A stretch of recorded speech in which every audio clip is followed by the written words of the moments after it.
ਸਤਿ ਸ੍ਰੀ ਅਕਾਲ। ਅੱਜ ਆਪਾਂ ਗੱਲ ਕਰਾਂਗੇ ਇੱਕ ਅਜਿਹੇ ਕਾਨੂੰਨ ਦੀ ਜਿਸ ਨੇ ਸੱਚਮੁੱਚ ਇਤਿਹਾਸ ਦਾ ਪੂਰਾ ਰੁੱਖ ਹੀ ਮੋੜ ਦਿੱਤਾ। ਇਹ ਕਹਾਣੀ ਹੈ ਇੱਕ ਵਪਾਰਿਕ ਕੰਪਨੀ ਦੀ ਜਿਹੜੀ ਹੌਲੇ-ਹੌਲੇ ਇੱਕ ਸਿਆਸੀ ਤਾਕਤ ਬਣ ਗਈ ਤੇ ਫਿਰ ਇੱਕ ਅਜਿਹਾ ਸੰਕਟ ਪੈਦਾ ਹੋਇਆ ਕਿ ਬ੍ਰਿਟਿਸ਼ ਸੰਸਦ ਨੂੰ ਸਿੱਧਾ ਦਖਲ ਦੇਣਾ ਪਿਆ। ਹਾਂਜੀ, ਇਹ ਕਹਾਣੀ ਹੈ 1773 ਦੇ ਰੈਗੂਲੇਟਿੰਗ ਐਕਟ ਦੀ।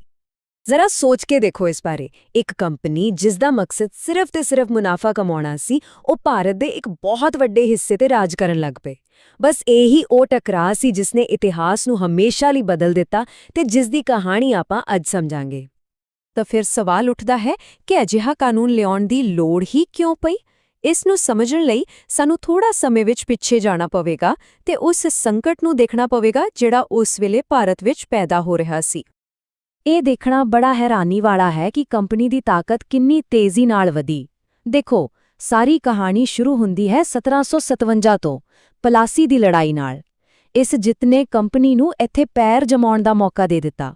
ਫਿਰ 1764 ਵਿੱਚ ਬਕਸਰ ਦੀ ਲੜਾਈ ਨੇ ਤਾਂ ਇਸ ਤਾਕਤ ਨੂੰ ਹੋਰ ਵੀ ਪੱਕਾ ਕਰ ਦਿੱਤਾ ਤੇ 1765 ਵਿੱਚ ਜਦੋਂ ਦੀਵਾਨੀ ਦੇ ਹੱਕ ਮਿਲੇ ਤਾਂ ਕੰਪਨੀ ਸਿੱਧਾ ਬੰਗਾਲ, ਬਿਹਾਰ ਤੇ ਉੜੀਸਾ ਦੇ ਪੂਰੇ ਮਾਲੀਏ ਤੇ ਕਾਬਜ਼ ਹੋ ਗਈ। ਪਰ ਇਸ ਬੇਲਗਾਮ ਤਾਕਤ ਦਾ ਨਤੀਜਾ ਬਹੁਤ ਭਿਆਨਕ ਨਿਕਲਿਆ। 1770 ਦਾ ਉਹ ਭਿਆਨਕ ਅਕਾਲ ਜਿਸ ਵਿੱਚ ਲੱਖਾਂ ਲੋਕਾਂ ਦੀ ਜਾਨ ਚਲੀ ਗਈ। ਤਾਂ ਸਮੱਸਿਆ ਦੀ ਅਸਲ ਜੜ ਕੀ ਸੀ? ਦੇਖੋ, ਗੱਲ ਇਹ ਸੀ ਕਿ ਕੰਪਨੀ ਦਾ ਮਕਸਦ ਸ਼ਾਸਨ ਚਲਾਉਣਾ ਸੀ ਹੀ ਨਹੀਂ, ਸਗੋਂ ਸਿਰਫ ਮੁਨਾਫਾ ਕਮਾਉਣਾ ਸੀ। ਇਸ ਦੇ ਅਫਸਰ ਨਿੱਜੀ ਵਪਾਰ ਤੇ ਰਿਸ਼ਵਤਖੋਰੀ 'ਚ ਪੂਰੀ ਤਰ੍ਹਾਂ ਡੁੱਬੇ ਹੋਏ ਸਨ। ਉੱਤੋਂ ਬਹੁਤ ਜ਼ਿਆਦਾ ਟੈਕਸ ਤੇ ਸ਼ੋਸ਼ਣ ਨੇ ਆਮ ਲੋਕਾਂ ਨੂੰ ਬਿਲਕੁਲ ਕੰਗਾਲ ਕਰਕੇ ਰੱਖ ਦਿੱਤਾ। ਇਹ ਸਭ ਕੁਝ ਲੰਡਨ ਵਿੱਚ ਬੈਠੀ ਬ੍ਰਿਟਿਸ਼ ਸੰਸਦ ਦੇਖ ਰਹੀ ਸੀ ਤੇ ਉਸ ਨੂੰ ਡਰ ਸਤਾਉਣ ਲੱਗਾ ਕਿ ਭਾਰਤ ਵਿੱਚ ਉਸ ਦੀ ਇੱਜ਼ਤ ਤੇ ਤਾਕਤ ਦੋਵੇਂ ਹੀ ਖਤਮ ਹੋ ਜਾਣਗੀਆਂ। ਬਸ ਇਸੇ ਮਾਹੌਲ ਵਿੱਚ ਬ੍ਰਿਟਿਸ਼ ਸਰਕਾਰ ਨੇ ਮਹਿਸੂਸ ਕੀਤਾ ਕਿ ਹੁਣ ਹੋਰ ਚੁੱਪ ਨਹੀਂ ਬੈਠਿਆ ਜਾ ਸਕਦਾ, ਦਖਲ ਦੇਣਾ ਬਹੁਤ ਜ਼ਰੂਰੀ ਹੈ। ਤੇ ਇਹੀ ਸੀ ਭਾਰਤੀ ਮਾਮਲਿਆਂ ਵਿੱਚ ਬ੍ਰਿਟਿਸ਼ ਸੰਸਦ ਦਾ ਪਹਿਲਾ ਸਿੱਧਾ ਦਖਲ। ਤੇ ਫਿਰ 1773 ਵਿੱਚ ਇਹ ਐਕਟ ਪਾਸ ਕੀਤਾ ਗਿਆ। ਇਹ ਇੱਕ ਇਤਿਹਾਸਿਕ ਕਦਮ ਸੀ ਕਿਉਂਕਿ ਪਹਿਲੀ ਵਾਰ ਬ੍ਰਿਟਿਸ਼ ਸਰਕਾਰ ਈਸਟ ਇੰਡੀਆ ਕੰਪਨੀ ਦੇ ਕੰਮਾਂ ਵਿੱਚ ਸਿੱਧਾ ਦਖਲ ਦੇ ਰਹੀ ਸੀ। ਇਸ ਦਾ ਇੱਕੋ ਇੱਕ ਮਕਸਦ ਸੀ ਕੰਪਨੀ ਨੂੰ ਰੈਗੂਲੇਟ ਕਰਨਾ, ਮਤਲਬ ਕਿ ਉਸ ਉੱਤੇ ਸੰਸਦ ਦਾ ਕੰਟਰੋਲ ਕਾਇਮ ਕਰਨਾ।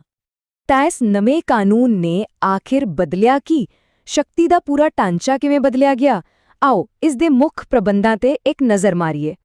ਸਭ ਤੋਂ ਵੱਡੀ ਤਬਦੀਲੀ ਆਈ ਪਾਵਰ ਸਟਰਕਚਰ ਵਿੱਚ।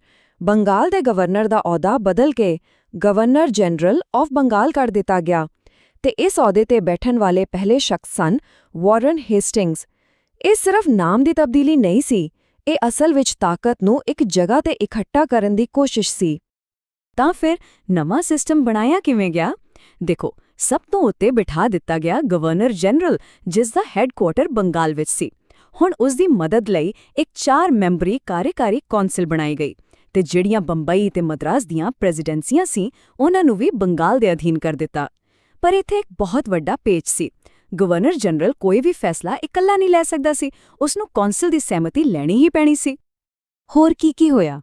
1774 ਵਿੱਚ ਕਲਕੱਤਾ ਵਿੱਚ ਇੱਕ ਸੁਪਰੀਮ ਕੋਰਟ ਬਣਾਈ ਗਈ ਤਾਂ ਜੋ ਕਾਨੂੰਨ ਨੂੰ ਸਹੀ ਢੰਗ ਨਾਲ ਲਾਗੂ ਕੀਤਾ ਜਾ ਸਕੇ।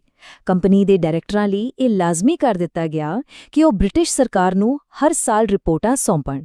ਤੇ ਸਭ ਤੋਂ ਵੱਡਾ ਕਦਮ, ਭ੍ਰਸ਼ਟਾਚਾਰ ਦੀ ਜੜ ਤੇ ਹਮਲਾ ਕਰਦੇ ਹੋਏ ਕੰਪਨੀ ਦੇ ਅਫਸਰਾਂ ਦੇ ਨਿੱਜੀ ਵਪਾਰ ਕਰਨ ਤੇ ਰਿਸ਼ਵਤ ਲੈਣ ਤੇ ਸਖਤ ਪਾਬੰਦੀ ਲਗਾ ਦਿੱਤੀ ਗਈ। ਪਰ ਕੀ ਇਹ ਸਭ ਕੁਝ ਠੀਕ-ਠਾਕ ਚੱਲ ਪਿਆ? ਦੇਖਣ ਨੂੰ ਤਾਂ ਕਾਗਜ਼ਾਂ ਤੇ ਸਭ ਕੁਝ ਵਧੀਆ ਲੱਗ ਰਿਹਾ ਸੀ, ਪਰ ਅਸਲੀਅਤ ਵਿੱਚ ਇਸ ਐਕਟ ਨੇ ਕਈ ਨਵੇਂ ਝਗੜੇ ਤੇ ਉਲਝਣਾਂ ਪੈਦਾ ਕਰ ਦਿੱਤੀਆਂ। ਇਸ ਐਕਟ ਦੀ ਬਣਤਰ ਵਿੱਚ ਹੀ 2 ਵੱਡੇ ਟਕਰਾਅ ਛੁਪੇ ਹੋਏ ਸਨ। ਇੱਕ ਪਾਸੇ ਤਾਂ ਗਵਰਨਰ ਜਨਰਲ ਤੇ ਉਸ ਦੀ ਕੌਂਸਲ ਵਿੱਚ ਕਦੇ ਬਣੀ ਹੀ ਨਹੀਂ, ਲਗਾਤਾਰ ਮਤਭੇਦ ਰਹਿੰਦੇ ਜਿਸ ਕਰਕੇ ਕੰਮ ਰੁਕ ਜਾਂਦਾ ਸੀ। ਦੂਜੇ ਪਾਸੇ ਸੁਪਰੀਮ ਕੋਰਟ ਤੇ ਕਾਰਜਕਾਰੀ ਸ਼ਕਤੀਆਂ ਵਿੱਚ ਇਹ ਸਪਸ਼ਟ ਹੀ ਨਹੀਂ ਸੀ ਕਿ ਕਿਸ ਦਾ ਅਧਿਕਾਰ ਖੇਤਰ ਕਿੱਥੋਂ ਤੱਕ ਹੈ, ਜਿਸ ਨਾਲ ਹਰ ਪਾਸੇ ਪੰਬਲ-ਪੂਸਾ ਤੇ ਪ੍ਰਸ਼ਾਸਨਿਕ ਉਲਝਣਾਂ ਪੈਦਾ ਹੋ ਗਈਆਂ। ਜੇ ਇਸ ਐਕਟ ਦੇ ਫੌਰੀ ਨਤੀਜੇ ਨੂੰ ਇੱਕ ਲਾਈਨ 'ਚ ਦੱਸਣਾ ਹੋਵੇ ਤਾਂ ਉਹ ਇਹ ਹੈ, ਇਹ ਤਜਰਬਾ ਸਫਲ ਘੱਟ ਅਤੇ ਗੁੰਝਲਦਾਰ ਜ਼ਿਆਦਾ ਰਿਹਾ। ਮਤਲਬ ਇਸ ਨੇ ਸਮੱਸਿਆਵਾਂ ਨੂੰ ਸੁਲਝਾਉਣ ਦੀ ਬਜਾਏ ਸ਼ਾਇਦ ਹੋਰ ਵੀ ਉਲਝਾ ਦਿੱਤਾ ਸੀ। ਪਰ ਆਪਣੀਆਂ ਸ਼ੁਰੂਆਤੀ ਨਾਕਾਮੀਆਂ ਦੇ ਬਾਵਜੂਦ ਇਸ ਐਕਟ ਦਾ ਲੰਬੇ ਸਮੇਂ ਦਾ ਮਹੱਤਵ ਬਹੁਤ ਡੂੰਘਾ ਸੀ। ਅਸਲ ਵਿੱਚ ਇਹ ਕਹਿਣਾ ਗਲਤ ਨਹੀਂ ਹੋਵੇਗਾ ਕਿ ਇਸ ਨੇ ਭਾਰਤ ਵਿੱਚ ਬ੍ਰਿਟਿਸ਼ ਰਾਜ ਦੀ ਨੀਂਹ ਰੱਖੀ। ਇਸੇ ਲਈ ਇਸ ਐਕਟ ਨੂੰ ਭਾਰਤ ਤੇ ਬ੍ਰਿਟੇਨ ਦੋਵਾਂ ਦੇ ਇਤਿਹਾਸ ਵਿੱਚ ਇੱਕ ਮੀਲ ਦਾ ਪੱਥਰ ਮੰਨਿਆ ਜਾਂਦਾ ਹੈ। ਇਹ ਉਹ ਪੁਆਇੰਟ ਸੀ ਜਿੱਥੋਂ ਭਾਰਤ ਤੇ ਬ੍ਰਿਟਿਸ਼ ਸੰਸਦ ਦਾ ਸਿੱਧਾ ਕੰਟਰੋਲ ਅਸਲ ਵਿੱਚ ਸ਼ੁਰੂ ਹੋਇਆ। ਤਾਂ ਫਿਰ ਇਸ ਦੀ ਅਸਲ ਵਿਰਾਸਤ ਕੀ ਸੀ? ਸਭ ਤੋਂ ਪਹਿਲਾਂ ਇਸਨੇ ਭਾਰਤ ਵਿੱਚ ਬ੍ਰਿਟਿਸ਼ ਸੰਸਦੀ ਸ਼ਾਸਨ ਦੀ ਅਸਲ ਸ਼ੁਰੂਆਤ ਕੀਤੀ। ਦੂਜਾ, ਇਸਨੇ ਇੱਕ ਕੇਂਦਰੀ ਪ੍ਰਸ਼ਾਸਨ ਦੀ ਨੀਂਹ ਰੱਖੀ ਜਿਸ ਦੇ ਉੱਤੇ ਬਾਅਦ ਵਿੱਚ ਪੂਰਾ ਬ੍ਰਿਟਿਸ਼ ਸਾਮਰਾਜ ਖੜਾ ਹੋਇਆ। ਤੀਜਾ, ਇਸ ਐਕਟ ਦੀਆਂ ਕਮੀਆਂ ਨੇ ਹੀ ਪਿਟਸ ਇੰਡੀਆ ਐਕਟ ਵਰਗੇ ਭਵਿੱਖ ਦੇ ਕਾਨੂੰਨਾਂ ਲਈ ਰਾਹ ਬਣਾਇਆ ਤੇ ਆਖਿਰ ਵਿੱਚ ਇੱਥੋਂ ਹੀ ਭਾਰਤ ਨੂੰ ਇੱਕ ਰਸਮੀ ਬ੍ਰਿਟਿਸ਼ ਬਸਤੀ ਬਣਾਉਣ ਦੀ ਲੰਬੀ ਪ੍ਰਕਿਰਿਆ ਸ਼ੁਰੂ ਹੋਈ। ਸੋ ਅਸਲ ਵਿੱਚ ਇਹੀ ਉਹ ਇਤਿਹਾਸਿਕ ਮੋੜ ਸੀ ਜਦੋਂ ਈਸਟ ਇੰਡੀਆ ਕੰਪਨੀ ਦਾ ਸਾਮਰਾਜ ਹੌਲੀ-ਹੌਲੀ ਢਹਿਣ ਲੱਗਾ ਅਤੇ ਬ੍ਰਿਟਿਸ਼ ਤਾਜ ਦਾ ਰਾਜ ਭਾਰਤ ਦੀ ਧਰਤੀ ਤੇ ਆਪਣੀਆਂ ਜੜ੍ਹਾਂ ਮਜ਼ਬੂਤ ਕਰਨ ਲੱਗਾ। ਤੇ ਅੰਤ ਵਿੱਚ ਇਹ ਇੱਕ ਵੱਡਾ ਸਵਾਲ ਛੱਡ ਜਾਂਦਾ ਹੈ ਕਿ ਸੱਚਮੁੱਚ ਇਹ ਕਾਨੂੰਨ ਨੇ ਭਾਰਤ ਦੇ ਅਗਲੇ 200 ਸਾਲਾਂ ਦਾ ਭਵਿੱਖ ਤੈਅ ਕਰ ਦਿੱਤਾ? ਇਸ ਦੇ ਨਤੀਜਿਆਂ ਦੀ ਵਿਸ਼ਾਲਤਾ ਬਾਰੇ ਸੋਚਣਾ ਵਾਕਈ ਹੈਰਾਨ ਕਰ ਦਿੰਦਾ ਹੈ।